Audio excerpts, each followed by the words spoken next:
കടലാക്രമണം രൂക്ഷമായതോടെ കോഴിക്കോട് ഗോദീശ്വരത്തെ തീരദേശവാസികൾ ദുരിതത്തിൽ. ഏത് നിമിഷവും വീടുകൾ കടലെടുക്കുമെന്ന ആശങ്കയിലാണ് ഇവിടുത്തെ 30ഓളം കുടുംബങ്ങൾ കഴിയുന്നത്. വരും ദിവസങ്ങളിൽ മഴ കനക്കുമെന്ന മുന്നറിയിപ്പിൽ ആശങ്കയിലാണ് ഗോദീശ്വരം നിവാസികൾ. കടലാക്രമണവും പൊട്ടിപ്പൊളിഞ്ഞ റോഡുകളും ഇവരുടെ ദുരിതം ഇരട്ടിയാക്കുകയാണ്.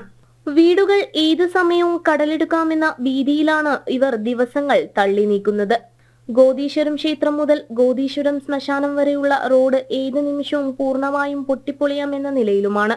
കരിങ്കല്ല് കൊണ്ട് തീർക്കുന്ന ഗാബിയോൺ ബോക്സ് മാതൃകയിൽ വരെ സംരക്ഷണ ഭിത്തി നിർമ്മിച്ചെങ്കിലും ശക്തമായ തിരയിൽ ഇവയും തകരുകയായിരുന്നു. ഇവിടുത്തെ ജനങ്ങളെല്ലാ ദുരിതങ്ങളും ഈ കെട്ട് പൊളിഞ്ഞ് എല്ലാ കൊല്ലം പോവും. എല്ലാവരും അവസ്ഥയും ഭയങ്കര ബുദ്ധിമുട്ടിലാണ്. അവിടെ ഒരു വീട് വെള്ളം അടിച്ചുകൊണ്ടിരിക്കുന്നുണ്ട്, തെക്ക് വാസം. അങ്ങനെ ഒരുപാട് ബുദ്ധിമുട്ടുകളാണ് ജനങ്ങൾ അനുഭവിക്കുന്നത്. ഇത് സർക്കാർ ആളുകളൊക്കെ ഒന്ന് വന്ന് കണ്ട് ഈ ദുരിതങ്ങൾ ഒഴിവാക്കണമെന്നാണ് എനിക്ക് പറയാനുള്ളത്. കടൽ ഭിത്തി ഇല്ലാത്തതുമൂലം തിരകൾ ആഞ്ഞടിച്ചാൽ തീരം കടൽ കവരുന്ന അവസ്ഥയിലാണ്. 2021 കടലാക്രമണത്തിൽ തകർന്ന റോഡുകൾ നന്നാക്കാൻ പോലും ഇതുവരെ അധികൃതർക്ക് സാധിച്ചിട്ടില്ല. ഇനിയൊരു കടലാക്രമണം ഉണ്ടായാൽ ഉള്ളതെല്ലാം നഷ്ടപ്പെടുമെന്ന ഭീതിയിലാണിവർ. ആശങ്ക അകറ്റാനുള്ള ഇടപെടലെങ്കിലും ഉടൻ ഉണ്ടാകണമെന്നാണ് ഇവരുടെ ആവശ്യം. ജനം, കോഴിക്കോട്.